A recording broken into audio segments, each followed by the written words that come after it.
Olá, hoje nós vamos falar de política. Recebemos aqui no estúdio do RDTV o deputado estadual pelo Cidadania, Faisal Khalil, que há algum tempo não está conosco. Bem-vindo novamente, deputado. Bem-vindo, obrigado pelas boas-vindas e a todos de casa que acompanham o RDTV. É uma satisfação estar aqui de novo. Bom, antes da gente falar da sua atuação, das bandeiras que o senhor vem defendendo, eu queria que o senhor fizesse uma breve avaliação dessas eleições, do que foi esse resultado, a questão de partidos, aí todos os parlamentares que a gente tem recebido, a gente tem pedido isso, foi o esperado para a sua campanha? A minha campanha foi muito difícil, porque hoje aqui em Mato Grosso nós temos dois grandes grupos políticos, o do prefeito Emanuel e o do governador Mauro Mendes. E eu não faço parte de nenhum dos dois. Então, andar sozinho na política é sempre meio difícil, mas para mim foi satisfatória. Por quê? Porque eu aumentei a minha votação de 20 mil votos para 30 mil votos, quer dizer, então acho que eu fui aprovado nas urnas, o trabalho foi aprovado nas urnas, e eu estou novamente, por mais 4 anos, espero fazer um trabalho a contento das pessoas que confiam no meu trabalho. Então, para mim, foi bastante satisfatório, mas foi bastante difícil também. Mas tudo que é difícil, depois é mais gratificante, Então, estou feliz, estou muito bem, graças a Deus, e estou pronto aí para mais 4 anos de batalha. Bom, uma das batalhas que vocês já vêm enfrentando aí desde o ano passado, é na questão da saúde municipal, Houve aí uma determinação de intervenção, há uma briga judicial, enfim, a gente não vai detalhar isso aqui, porque na verdade o site vem cobrindo bastante, mas o senhor tem acompanhado isso e tem defendido, inclusive no caso, por exemplo, da Santa Casa, que seja transformada num hospital pediátrico, A gente viu recentemente notícia aí de falecimento de bebês por superbactéria na UTI desse hospital, que é estadual, mas assim, a rede municipal falhou muito e está sob intervenção. Queria que o senhor contasse um pouco essa experiência, as suas visitas, os trabalhos que vocês vêm fazendo e como é que está hoje, essa situação, deputado. Bom, a preocupação primeira, assim, de todo parlamentar é com a saúde. Então, a gente teve um mandato, desse último mandato, muito atuante na questão de saúde, de Covid. Eu visitei vários hospitais durante a Covid, fizemos vários projetos de lei, inclusive a triagem aqui na Arena Pantanal foi uma ideia do deputado Faisal, foi uma indicação feita no dia 25 de março de 2020, quando todo mundo estava parado, aí ninguém saía de casa, todo mundo estava com medo do vírus. E eu faço isso porque a minha família é tudo da área de saúde, é enfermeiro, é médico, é farmacêutico, então eu faço aquilo por experiência dos meus familiares. Então, tivemos uma atuação muito forte na área da saúde. Essa nova reivindicação que eu venho fazendo para o governo do Estado de Mato Grosso de transformar a Santa Casa em um hospital pediátrico é uma reivindicação antiga, foi feita lá em 2021, certo? Então, a gente sabe que a rede está sobrecarregada. Quando nós chegamos a fazer a fiscalização de Santa Casa, o potencial de atendimento diário é de 120 pessoas, pacientes, e estava atendendo mais de 300. Então, quer dizer, com certeza, se está atendendo muito além do que o possível, com certeza o serviço não vai ser bom. Então, aquele hospital já passou da hora de se transformar em um hospital pediátrico. A pediatria aqui em Mato Grosso ela é muito difícil. A gente viu um caso de uma criança que faleceu por falta de UTI lá em Sinop. Sinop não tem UTI pediátrica, então falta profissionais, falta aparelhamento, principalmente na pediatria. Então, a minha irmã é médica pediátrica, tem especialização em UTI pediátrica e ela me relata, ela é de Sorriso, ela me relata todas as dificuldades que está tendo aqui no governo do estado e eu vejo a saúde como concorrente. É o município responsável, é o estado responsável, mas ainda não teve uma ampliação no atendimento conforme esperado. A população vem crescendo. O Mato Grosso é um estado em franco desenvolvimento. O que vai acontecer em Mato Grosso? A população vai crescer. Então, várias pessoas vão nascer. Preciso desse atendimento e, infelizmente, está deixando a desejar ainda. Quando eu falo de saúde, além dessa questão da pediatria, eu falo muito também das cirurgias eletivas. Não andou a fila. No governo passado, do Pedro Táxi, tiveram lá vários mutirões. No governo Mauro não teve nenhum. Então, eu vejo muito que as pessoas têm sofrido para fazer, desde uma cirurgia de hérnia, pedra no rim, coisas simples, mas que as pessoas que estão na fila sofrem, estão lá na espera de uma cirurgia. Então, o governo tem que começar a agir, não é só, estou construindo hospitais, não é só isso, né? Então, tem que sim que atender de imediato, tem que aumentar, principalmente a questão, acho que, de cirurgias eletivas. E hoje eu estou na Comissão de Saúde. Meu voto foi pela intervenção na municipal, são várias denúncias. Então, e o papel da Assembleia, qual que vai ser? Vai ser exatamente fiscalizar o interventor. Então, quer dizer, o trabalho do governo do Estado. Essa é a nossa função. Nós não vamos estar lá para fiscalizar o trabalho do, então, prefeito Emanuel Pinheiro com relação à saúde. Daí nós estaríamos errados, né? Então, a gente tem que fiscalizar, na verdade, é a atuação do governo do Estado junto à intervenção municipal. Que, inclusive, esse trabalho está sendo acompanhado pelo Ministério Público, né, como também fiscal ali do cumprimento da lei. E assim, dentro de tudo que já foi feito, né, a partir dessa intervenção e desse trabalho desse interventor, há uma previsão de tempo, de prazo, para que pelo menos se minimize, porque eu acho que resolver um problema de saúde que é tão grave, tão sério, de tanto tempo, não é tão rápido assim, né? Mas há, assim, a cobrança de prazos por esse interventor, por parte de vocês? Bom, não tem ainda um prazo definido, mas eu quero deixar claro para você de casa que não é uma intervenção que vai solucionar todos os problemas da saúde, né? Que a função ali nossa vai ser, primeiro, estancar corrupção. E aquilo que eu falei na comissão, a corrupção mata. Então, quando você tira um dinheiro da saúde, você está deixando de atender a pessoa. E quantas pessoas não morrem por falta de atendimento? Então, a previsão nós não temos ainda. Eu acho que vai mais de mês, com certeza. O que a gente não pode fazer é parar com a saúde, mandar todo mundo embora, né, posto de saúde sem médico aqui na capital, e a capital é a capital que absorve tudo que vem do interior. Então, o que nós não podemos fazer é parar. Eu tenho certeza, né, que a Secretaria Estadual de Saúde, ela fará um bom trabalho com relação à intervenção, e a gente vai conseguir aí estancar algumas sangrias, algumas irregularidades, atrasos de salário, falta de pagamento de serviço também, tem desde o sistema que está em falta lá, até a empresa que faz esterilização também não está sem receber, os médicos, né, há mais de 60 dias sem receber. Então, é uma coisa, vai demorar. Vai demorar, acho que vai mais de mês essa intervenção, vai 1, 2, 3 meses no mínimo. Bom, avançando aí um pouco em relação também aos seus trabalhos na Assembleia e outras pautas, né? O senhor é membro da CPI da telefonia, né? Vão iniciar as oitivas em abril. Como é que está esse trabalho, deputado? Nós acabamos de aprovar o regimento interno da CPI, né? Agora nós temos um cronograma de trabalho e a gente vai dividir o Estado em regiões. Então, cada parlamentar vai fazer a relatoria de uma região, certo? Tem o doutor Eugênio que é do Araguaia, eu vou ficar mais da região oeste, ou noroeste, certo? Aqui do estado de Mato Grosso. E a gente, no começo agora, nós que estamos fazendo, captando informações da população com relação ao serviço mal prestado pelas concessionárias de telefonia móvel, e não são poucos os serviços, né? Não são poucas localidades que têm reclamado. Estou recebendo já os ofícios de várias cidades.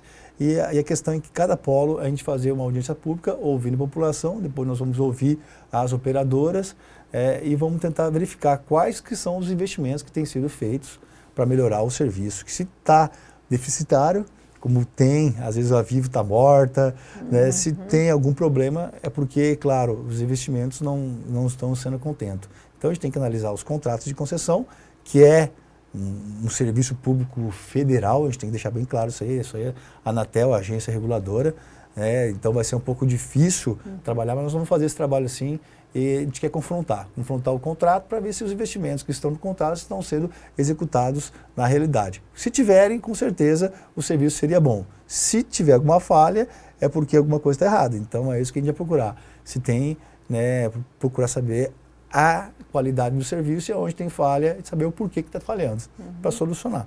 E aí a divulgação de tudo isso vocês fazem inclusive pelo site da Assembleia, pelas redes Sim, sociais de pelas redes vocês, sociais. quem quiser acompanhar aí. Edital, comunicação, jornal, né? Então, quando nós estivermos, sim, por exemplo, lá em Sapezal, tem um ofício já que chegou no meu gabinete de reclamação. Então, daquele polo lá que engloba, digamos ali, Comodoro, Campos de Julho, Sapezal, Campo Novo do Parecis, Brasnorte, é um polo. Então, nós vamos ter que fazer uma audiência ali para escutar a população, para saber o que tem de errado. Bom, falando em concessão, o senhor tem questionado aí a concessão das rodovias estaduais, a questão dos pedágios, tem aí uma crítica também da sua parte ao governo do estado. Eu queria que o senhor expusesse aqui, né, o que está acontecendo e por que o senhor está querendo, inclusive, propor um projeto de lei que mexa, digamos, nessa situação. A sistemática, né? Nós temos que mudar para melhorar. Na gestão passada eu propus 2 projetos de lei, infelizmente os 2 foram vetados e eu não consegui derrubar o veto, por razões óbvias, né? Minoria na Assembleia Legislativa, infelizmente, mas eu fico feliz em ver uma legislatura nova e as pessoas, todos os parlamentares, inclusive parlamentares da base, reclamando dos serviços, né, de concessão, ou seja, das rodovias estaduais, ou seja, serviço ruim e um preço caro. Que bom, fico feliz. Eu só estou notando o nome de cada parlamentar que está fazendo uso do púlpito na Assembleia para falar disso, porque o principal responsável por isso é o governo. Porque eles vão lá para falar da concessionária, né, para falar da AGER. A AGER não está fazendo trabalho. Espera aí, você que é da base está falando isso para tirar a responsabilidade do governo de Estado do Mato Grosso. Mas espera aí, aquela rodovia que foi concessionada, que foi delegada, ela tornou privada? Não. Ela ainda é pública e é da responsabilidade do Estado. Certo? Se a concessionária não está cumprindo o contrato, não está fazendo um serviço a contento, incumbe ao Estado fazer a encampação. É pegar o serviço para si e fazer a rescisão do contrato. Então a cobrança tem que recair sim sobre o governo do Estado do Mato Grosso, sobre o Estado. Ele continua sendo o responsável. O primeiro responsável continua sendo ele. Então você que é da base parlamentar, vai no púlpito falar mal da Via Brasil, né, tentando tirar um peso que é do governo. O senhor está errado. O senhor tem que falar do governo. Foi o governo que instalou esses pedágios espalhados aí, são 12 pedágios já, 12 contratos, né? Praças já são inúmeras. Então, tem pedágio para todo lado aqui no estado de Mato Grosso. E esses contratos novos de pedágio, todos eles foram feitos de forma equivocada, na minha visão. Por quê? Porque eles têm um cronograma de execução dos serviços, e só que a cobrança vem antes. Ou seja, se o serviço fosse executado, o investimento fosse feito, a pista tivesse uma pista de qualidade, com acostamento, né, com atendimento para o consumidor, tudo bem, aí justifica a cobrança do pedágio, mas não é o que tem sido ocorrido aqui no estado de Mato Grosso. Primeiro, botam as praças de pedágio, vem a cobrança antes, para depois vir os investimentos. E vai saber se vão vir esses investimentos. A BR-163 está aí, como prova viva de que o pedágio, assim, naquela região ali foi muito ruim. Até hoje pagando pedágio por qual tipo de melhoramento? Nenhum. Então essa é a indagação do deputado Faisal. Então os 2 projetos são, primeiro, né, pedágio não deveria ser feito mediante decreto, como estão fazendo aqui. Nós temos que alterar a lei, que tem que ser por lei específica. Por quê? Porque o governador, ele pega, amanhece e fala, olha, aqui nessa região aqui eu vou instalar um pedágio e vai lá e instala. Simplesmente assim. Por quê? Decreto, só depende dele. Desses 12, o senhor sabe dizer quantos estão funcionando mediante decreto? Tem esse levantamento? Só todos.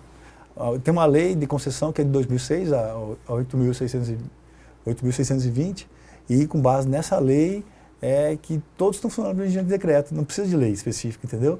Então, quer dizer, não passa pela Assembleia Legislativa, porque nós, Assembleia, nós somos representantes aqui na população.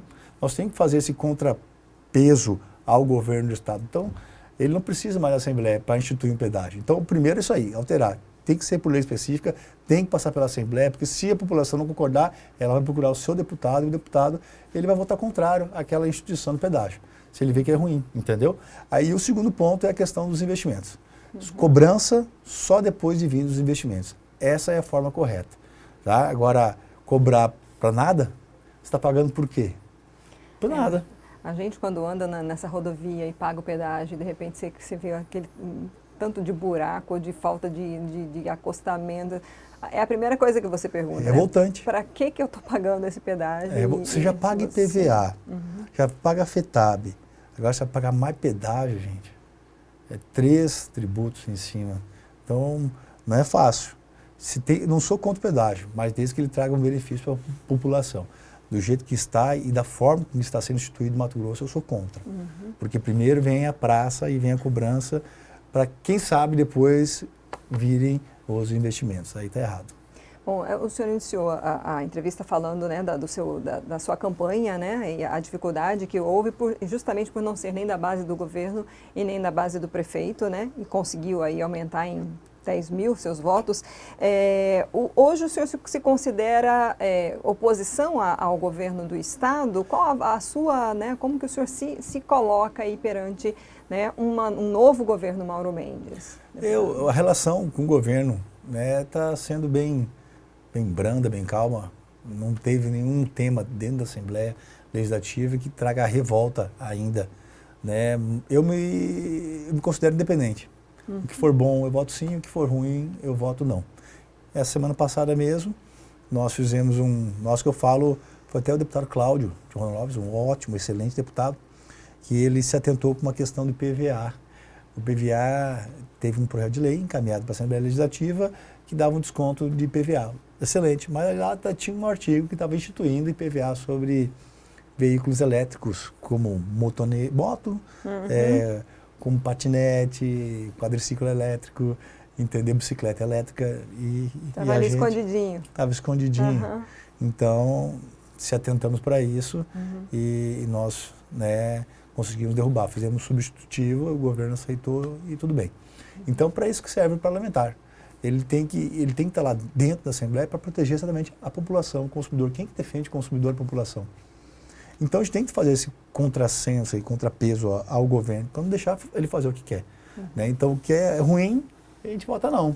O que for bom, a gente vota sim. Então, eu continuo mantendo a minha independência.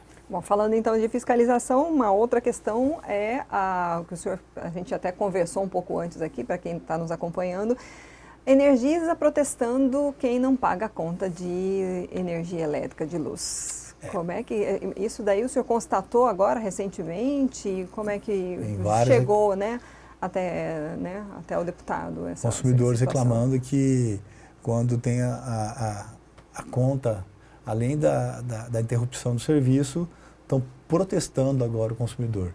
E aí, protestar eu acho já exacerbado demais. Por quê? Você tem que colocar no Serasa, SPC, por causa do débito, beleza. Agora, protestar, você tem que pagar os emolumentos no cartório. E os emolumentos saem por volta de R$400. Né? Pelo menos o que me mostraram foi R$400 só de emolumentos do cartório. Então, isso aí eu considero até como uma máfia. Né? Será com conluio? E o consumidor, aquele de baixa renda, a pessoa, se por uma falta de atenção, ele esquece de pagar a luz, além de ser cortado, que é o correto, né? Que é ser cortada, ter o nome protestado, ele vai ter que desembolsar R$400 e aquela pessoa de baixa renda que não tem condição. Então, nós estamos fazendo um estudo para ver se a gente consegue implementar um projeto de lei para acabar com esse abuso. Então, essa é a nossa ideia. Eu espero que até amanhã esteja pronto, que amanhã tem sessão, né?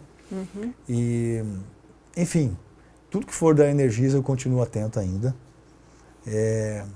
Já saiu, agora dia 16 de março, o balancete dele, então eles fecharam quase 1 bi de lucro líquido ano passado.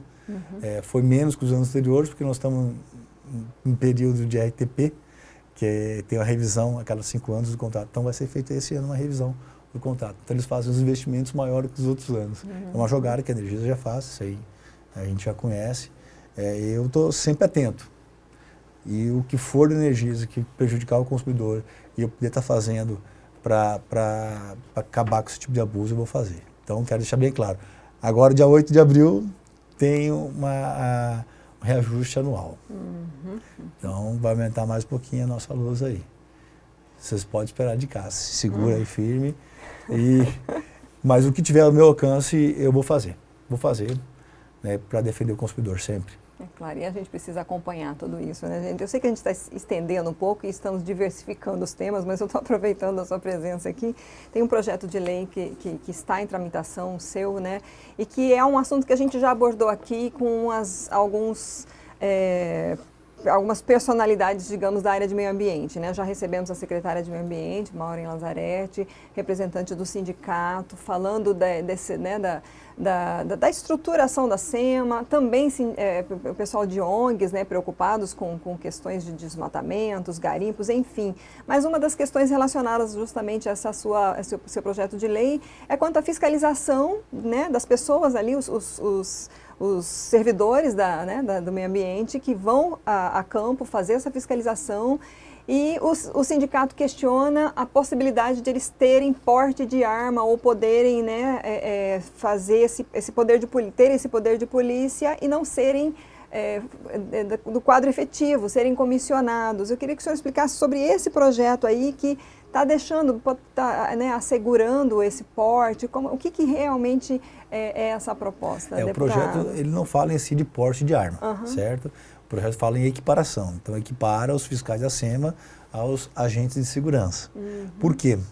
Porque os fiscais da SEMA, quando vão fazer alguma abordagem, né, seja em fazendas, às vezes eles são recebidos de forma truculenta, então eles querem ter o direito de se defender. Se eles forem fazer algum tipo de aplicação de multa, algum tipo de vistoria, né, então eles precisam desse aparato. Muitas vezes eles vão para o interior e o que eles fazem? Eles têm que fazer uma requisição de polícia junto com eles. E no interior a gente sabe que o quadro é muito deficitário. Então, pensando nisso, que a gente fez o projeto, equiparando os agentes de segurança para depois o governo do estado, é claro, né, ele conceder arma mesmo para eles se defenderem e não precisar usar o aparato policial que tem, principalmente nos municípios. Vou fazer a fiscalização em tal fazenda, lá no interior do Mato Grosso. Eles têm que aguardar, às vezes é muito difícil. Então, o que a gente gostaria de fazer é atender todos os fiscais do meio ambiente nesse sentido. É uma área, há muitas tensões aqui, dependendo da região, no estado, né? Ixi, bastante, bastante. Então, o cenário hoje é esse, né? Às vezes eles têm que ir de mão abanando, e claro que o fazendeiro vai ser autuado, ele não vai querer atender, não vai abrir a porteira, né? Então, eles precisam sim desse aparato. Bom, alguma questão que a gente não abordou para a gente encerrar, que o senhor gostaria de trazer? Não, acho que estamos no início ainda, né, do mandato, vamos ver como vai se desenrolar. Então, essas questões estão mais em tona. O que eu tenho visto muito ultimamente, até por estar no mês das mulheres, a violência. Né? Tivemos o caso da Emily agora, e lá no Pedra 90. E a indagação que a gente faz, até para a Secretaria de Segurança Pública, quais as medidas que estão sendo tomadas que são eficientes. Eu estava num bairro esses dias, em reunião só de mulheres, foi exatamente naquela semana que tinha acontecido a morte da Emily. E duas delas já tinham esse tipo de passagem, né? Já foi na delegacia da mulher, da parte do seu ex-companheiro, por ameaça, e até uma delas assim, o distanciamento por si só não é eficaz. E eu vou me defender quando? De um cara que vem querer me agredir, eu vou me defender com papel? Então, até surgiu a ideia desses debates que eu fiz até nas redes sociais, de fazer um app. Então, nós estamos fazendo uma indicação aí para o MTI, para ele criar né, um app que automaticamente, quando o agressor ele tiver uma distância, ultrapassar a distância mínima, automaticamente toca no celular e avisa a mulher. No caso da Emily, ela está saindo para levar o filho no colégio. Então, se ele estivesse ali perto, dentro do raio que é proibido, seja de 1 quilômetro, 2 quilômetros, o celular já ia avisar ela. Ela não ia sair de casa. Então, quer dizer, só a medida protetiva de distanciamento por si só não é eficiente. A gente sabe disso. Aquele botão do pânico também não chega a tempo e não está tendo aqui no estado. E falaram, as meninas falaram que não está funcionando o botão do pânico. Né? Não tem, não adianta. Então, e também, às vezes, como foi aquela abordagem de surpresa, então não ia conseguir chegar a tempo. Então, a gente tem, sim, discutido algumas formas, né, que seja um app, que seja um radar, que quando descumprir aquele distanciamento já aciona no celular, porque hoje todo mundo tem celular, tem o smartphone, sim, né? Sim, Então, automaticamente, para a vítima, para a mulher ela se atentar, para a polícia também se atentar, ela liga para a polícia, certo? E uma outra forma, uma forma que eu mesmo perguntei, e as mulheres todas falam, não, se eu estou nessa situação, a única forma de eu conseguir me defender, perguntei para elas, vocês gostariam de ter uma arma, ter um treinamento para manusear uma arma de fogo, para se defender? Todas falaram sim. Porque eu tenho 5 irmãs. Você imagina uma dessas minhas irmãs sofrendo com ameaça de ex-companheiro. Então, eu me coloco no lugar delas. E é uma situação que não tem nível social, né? Classe social. Isso acontece com as pessoas mais simples, com pessoas, às vezes, que têm até, né, uma condição financeira melhor e, às vezes, acabam também com medo, se escondem-se, né? E muitos dos medos também das mulheres é justamente, se eu fizer o boletim, vai irritar mais, né? Vai causar mais revolta e aí sim que vai ser... Então, muitas não fazem por causa disso. Sim, né? Porque não tem uma medida eficiente, entendeu? Então, no momento que tiver, opa, agora eu vou ir, porque eu vou conseguir, né, ser alertado de quando descumprir o distanciamento, vou conseguir ter uma arma para me defender. Então, eu defendo isso. Que a mulher, ela tenha, né, outros mecanismos para se autodefender. Eu, no meu bairro de classe média, cheguei lá, ano passado, no final do ano passado, eu presenciei uma agressão de ex-companheiro. Eu achei estranho que o carro está parado, e eu parei atrás do carro, fiquei parado lá no meu bairro, falando no celular. Aí quando saiu as meninas de uma casa ali, do Xangri-Lá, e dobraram a esquina, o cara ligou o carro, foi e falei, opa, esse cara vai atrás dessas mulheres. Né? Aí eu fui atrás, justamente, era o ex, ele saiu, pegou ela pelo pescoço, estava estrangulando a pessoa, e eu saí imediatamente, vou chamar a polícia, saí filmando, aí eu fui na minha casa, peguei a arma, aí nós retornamos, a polícia chegou depois. Quer dizer, se não tem alguém para dar um... né? Temos muito ainda que evoluir nisso, né? E é o risco que eu corri também. Né? Ele podia estar armado. E ele podia estar armado, querer disparar contra a minha pessoa. Então, tudo isso é algo complicado. Que precisa ser sempre falado, sempre discutido, batendo ali na tecla para que... Né? Agora, se o homem soubesse que a mulher que ele ameaçou estivesse armada, ele ia pensar duas vezes antes de fazer tudo isso, não ia? Então, para mim, né, eu sou assim, um adepto. Aí, aqui, o cidadão de bem tem a arma para se defender. Olha a diferença, se defender. E a mulher, né, que ela fica muito vulnerável nesses casos aí, ela precisa ter um outro mecanismo que não só o distanciamento. Ela não vai conseguir se defender com papel. Era isso. Ok, muito obrigada novamente. Eu que agradeço.